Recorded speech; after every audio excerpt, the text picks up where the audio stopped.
హ్యాండ్స్కి జాయింట్ వేసేటప్పుడు చూడండి, ఇప్పుడు నా కటింగ్లో అయితే మనం ఒక సైడు కరెక్ట్ కొలత తీసుకుంటాం.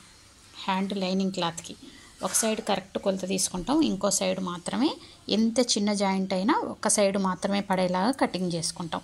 అప్పుడు మీరు వేసే జాయింట్ చూడండి, ఇది పైది కదా, పై వైపు ఇలా వేసి వెంటనే కింది వైపు అంటే విడదీసి పక్కకు పడేస్తే, మీరు ఒకవేళ అటువైపు వేసిరనుకోండి, ఒకవేళ దీనికి ఇటువైపు వేసి దీనికి అటువైపు వేస్తే మీకు రెండు ఒకే హ్యాండ్స్కి వస్తాయి అన్నమాట.